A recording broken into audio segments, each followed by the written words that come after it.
క్షీరాబ్ది ద్వాదశి వ్రత కథ ప్రారంభము. పూర్వము ధర్మరాజు రాజ్యమును పోగొట్టుకుని సోదరులతో కలిసి ద్వైతవనంలో ఉండగా అక్కడకు అనేక మంది ఋషులతో కలిసి వ్యాస మహర్షి వచ్చారు. అలా వచ్చిన వారిని చూసి ధర్మరాజు ఋషులందరికీ సకల మర్యాదలు చేసి వారందరినీ కూర్చుండబెట్టి తానును వారి ఆజ్ఞను పొంది కూర్చుని కొంతసేపు వారితో ముచ్చటించిన తర్వాత ధర్మరాజు వ్యాస మహర్షితో, స్వామి, మీరు ఎల్ల ధర్మములను ఉపదేశించదగిన మహానుభావులు. మీకు తెలియని ధర్మ సూక్ష్మములు లేవు. మనుషులకు సర్వ కామములను ఏ ఉపాయము చేత సిద్ధిస్తాయో సెలవియండి అని అడిగాడు.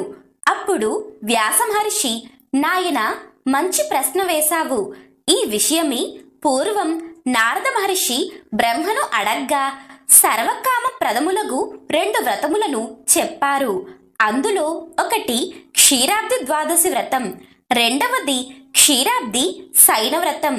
అందులో క్షీరాబ్ది ద్వాదశి వ్రతం గురించి నీకు చెబుతాను, శ్రద్ధగా విను అని ఈ విధంగా చెప్పటం ప్రారంభించారు.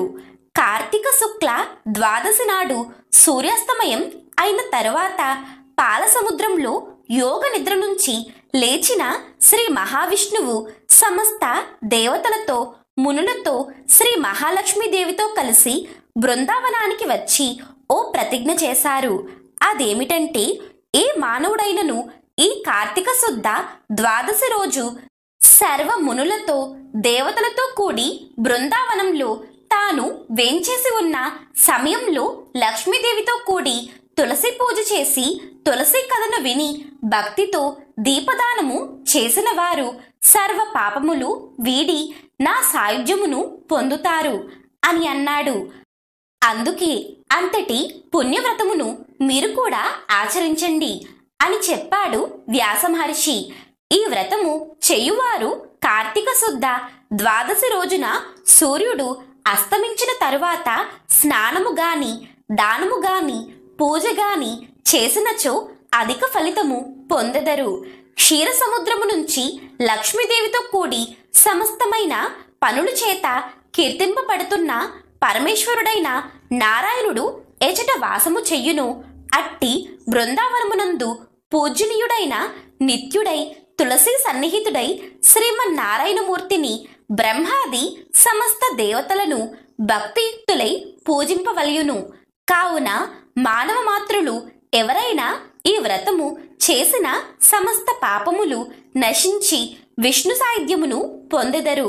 శ్రీ మహావిష్ణువు వశిష్ఠాది మునుల చేత నానావిధ స్తోత్రపూర్వకముగా తులసి వనమందు పూజింపబడుతున్న ఆ కాలమందు కార్తీక శుద్ధ ద్వాదశి నాడు తులసి వనమందు ఎవరు తులసి సహిత శ్రీ మహావిష్ణువుని పూజించుచుందురో వారు సర్వ పాపములు పోగొట్టుకుని విష్ణు సాయుధ్యమును పొందెదరు. మునీశ్వరులైనను యక్షులు, నారదుడు మొదలగు వారు కూడా సమస్త పాపములు నశించుటకుగాను బృందావనంలో సన్నిహితుడైన శ్రీమన్నారాయణునకు పూజ చేయుచున్నారు.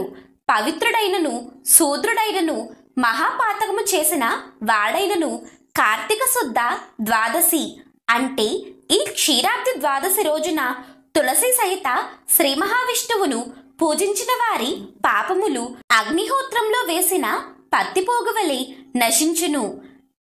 ఇక బ్రాహ్మణుడైనచో ఫలము ఇట్టిదని చెప్పవలసిన పనిలేదు.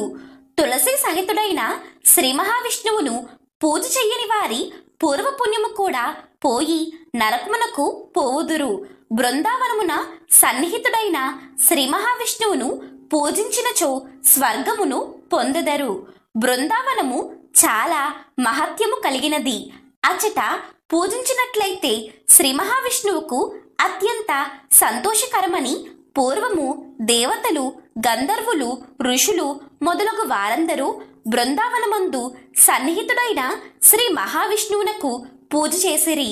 కార్తీక శుద్ధ ద్వాదశి రోజున తులసి సహితుడైన నారాయణమూర్తిని పూజించని మనుజుడు కోటి జన్మలు పాపిగా చండాలుడిగా పుట్టును.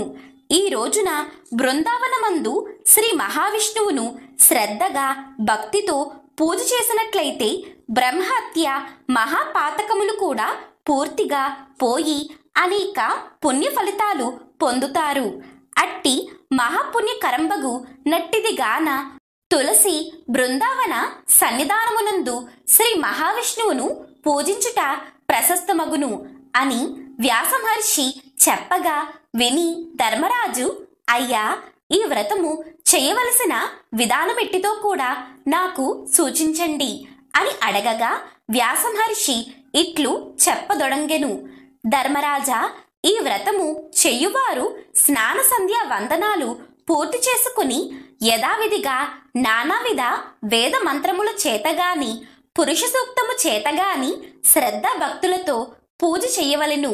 ఎలాగంటే ప్రథముగా పంచామృత స్నానం గావించి ఆ పిమ్మట శుద్ధోదకముచే అభిషేకమునర్చి శ్రీ మహావిష్ణువుకు వస్త్రములచే అలంకరించి నానా విధములుగా పుష్పముల చేతను ధూపదీపముల చేతను పూజించి భక్తితో నైవేద్యము సమర్పించి దక్షిణ తాంబూలాలు సమర్పించి ఆ తరువాత కర్పూర నీరాజనం సమర్పించాలి. లోకమునందు ఎవరు ఈ ప్రకారంగా పూజ చేస్తారో వారి సర్వ పాపాలు తొలగి సమస్త సుఖాలు పొందుతారు.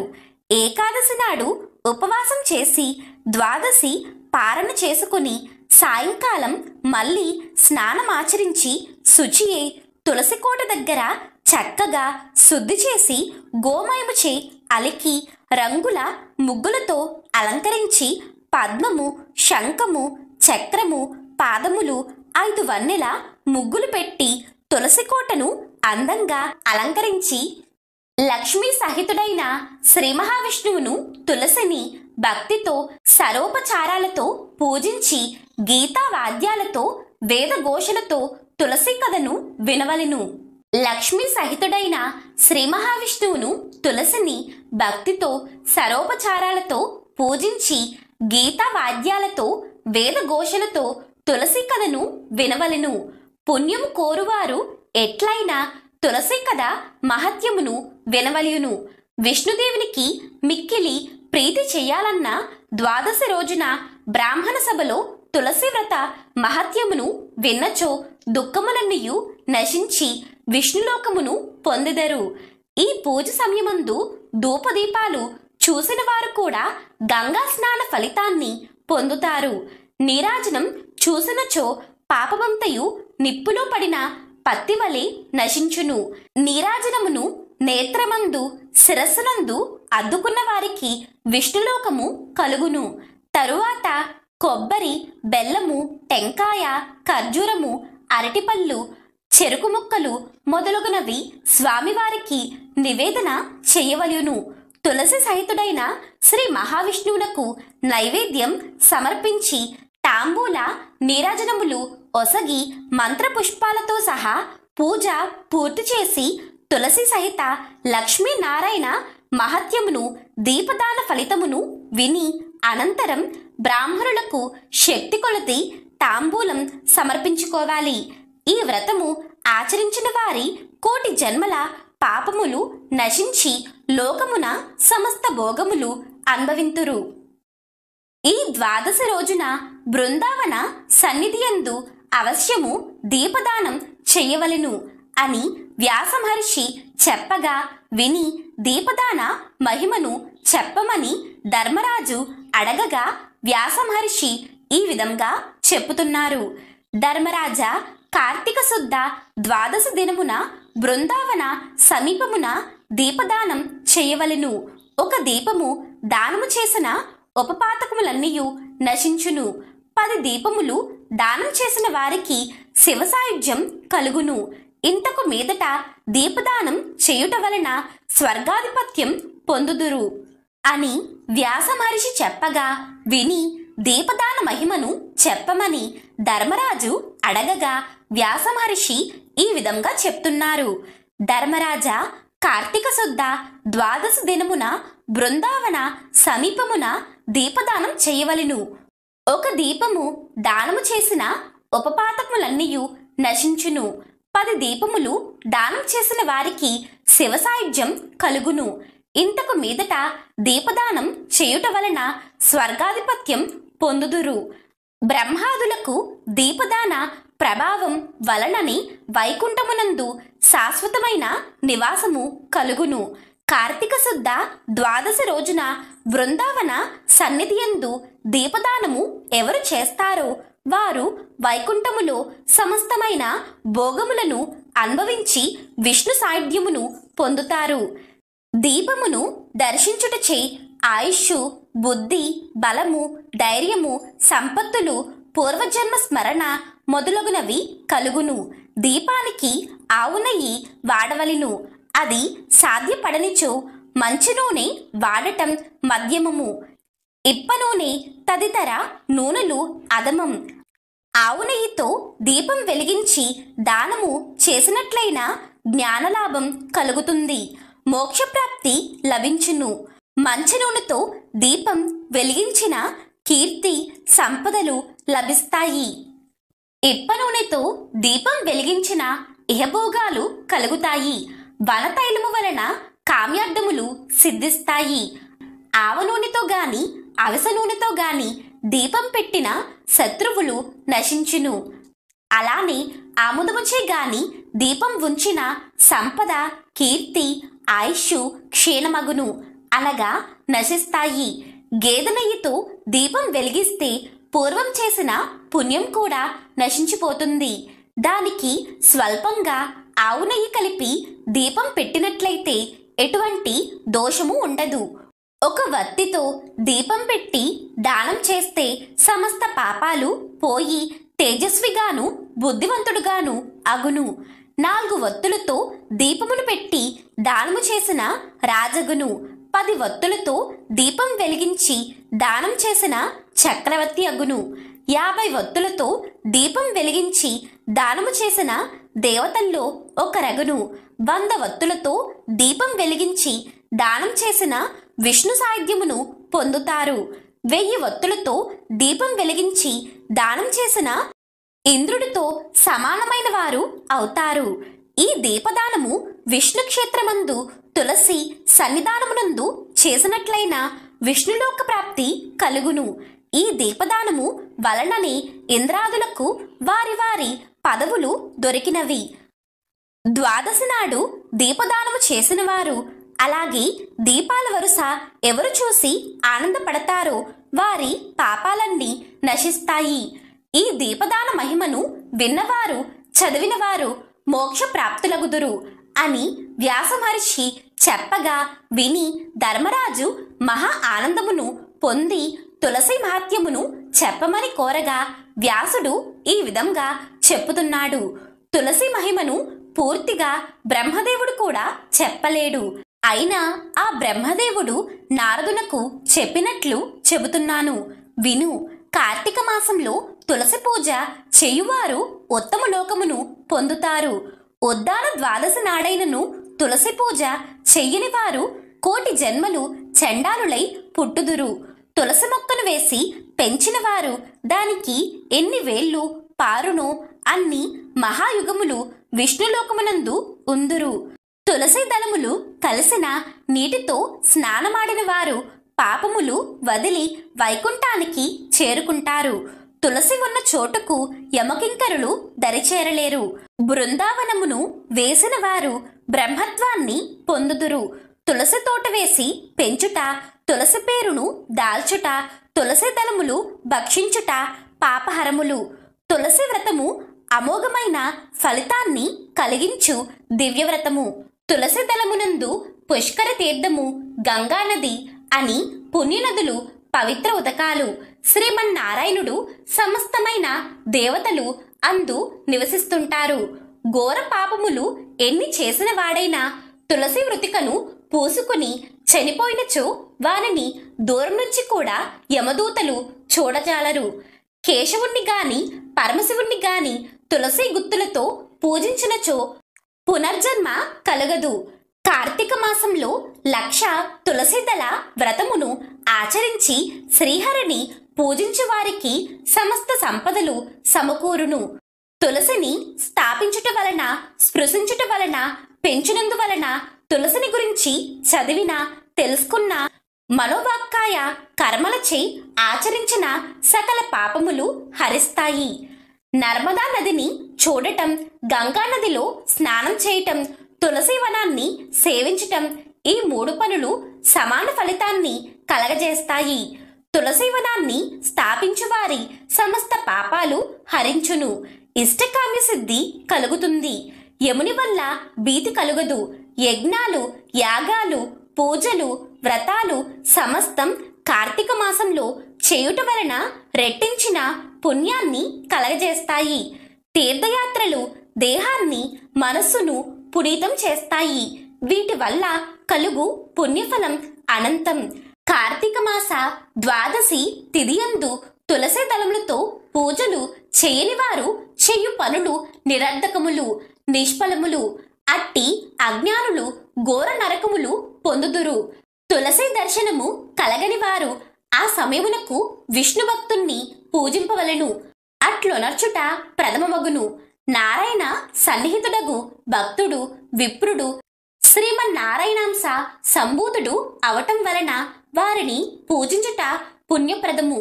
తులసి మాలగాని, దాత్రిమాల అనగా ఉసిరిమాలను గాని ధరించుట శ్రేష్టము.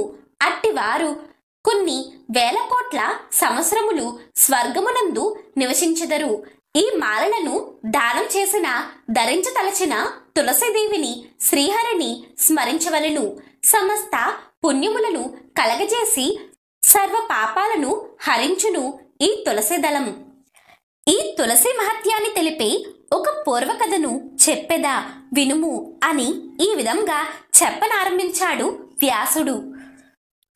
ఒకప్పుడు కాశ్మీర దేశంలో హరిమేధుడు, సుమేధుడు అని 2 బ్రాహ్మణ శ్రేష్ఠులు ఉండేవారు. వారు ఒక మారు తీర్థయాత్రలు చేస్తూ మహా అరణ్యం గుండా ప్రయాణిస్తున్నారు. వారికి అక్కడ ఒక తులసి కోట కనిపించింది. దానిని చూసిన సుమేధుడు భక్తితో ఆ తోటకు ప్రదక్షిణం చేసి సాష్టాంగ నమస్కారం చేశాడు. దీనిని గమనించిన అతడి మిత్రుడైన హరిమేధుడు ఎందరో దేవతలు, ఎన్నో తీర్థాలు ఉండగా ఈ తులసి వనానికి ఎందుకు అంత భక్తితో ప్రణామం గావించావు అని అడిగాడు. అంతటా సుమేధుడు ఇలా చెప్పసాగాడు. పూర్వము దేవాసురులు క్షీరసాగర మదనం చేసినప్పుడు దానిలోంచి ఐరావతం, కల్పవృక్షం సహా ఎన్నో ఉత్తమమైన వస్తువులు ఆవిర్భవించాయి. ఆ తరువాత లక్ష్మీదేవి ఆవిర్భవించింది. తరువాత అమృత కలశం ఉద్భవించింది. ఆ అమృత కలశమును చేతబూని మహా ఆనందమును పొంది శ్రీ మహావిష్ణువు ఆ కలశముపై ఆనంద బాష్పములు విడువగా అందు ఈ తులసి పుట్టినది. ఇట్లు పుట్టిన తులసిని లక్ష్మిని శ్రీ మహావిష్ణువు పరిగ్రహించెను. ఇట్లు పరిగ్రహించి వేడుకతో తులసిని తొడమీద నుంచుకుని నీవు లోకముల పావనము జయుగల దానవగు అని ప్రేమమీర పలికెను. అందువలన నారాయణుడికి తులసి యందు ఎక్కువ ప్రీతి కలిగి ఉంటుంది. అందువలన నేను తులసికి నమస్కరించానని చెప్పాడు సుమేధుడు. ఈ కథ మొత్తం పూర్తి అయిన వెంటనే వారు కూర్చున్న మర్రి చెట్టు మధ్యలోకి విరిగి అందులోంచి 2 పురుషులు దివ్య తేజముతో బయటకు వచ్చారు. హరిమేధ, సుమేధులు వారిని చూసి దివ్యమంగళ విగ్రహదారులైన మీరు ఎవరు అని అడిగారు. వారిలో ఒకరు ఇలా చెప్పటం ప్రారంభించాడు. నేను దేవలోక వాసిని. నా పేరు ఆస్తికుడందురు. నేనొకనాడు అప్సరసలతో కూడి నందనవనమున గామ వికారముచే మైమరిచి క్రీడించుచుండగా మేము ధరించిన పుష్పమాలికలు పైనబడి మా సందడి వలన అచట తపస్సు చేయుచున్న రోమశ మహాముని నన్ను చూసి నీవు మదోన్మత్తుడవై ఇట్లు నా కలజడిని కలిగించితివి. కావున బ్రహ్మరాక్షసుడివి అగుమని శపించి తప్పిదము పురుషునిది గాని స్త్రీలు పరతంత్రలు కనుక వారి వలన తప్పులేదని వారిని క్షమించి విడిచెను. అంతటా నేను శాపమునకు వెరచి ఆ మునిని వేడి ప్రసన్నుని చేయగా ఆయన అనుగ్రహము కలిగి ఆ శాపమునకు నేను ఎంతగానో దుఃఖించి ఆ మునిని వేడుకోగా ఆయన ప్రసన్నుడై, నీవు ఎప్పుడైతే తులసి మహత్యమును విష్ణు ప్రభావమును వింటావో అప్పుడు నీ శాపము తొలగిపోతుంది అని శాప విమోచనాన్ని నాకు అనుగ్రహించారు. అలా అప్పటి నుంచి నేను బ్రహ్మ రాక్షసుడినై ఈ చెట్టుతొరలో చేరి ఉన్నాను.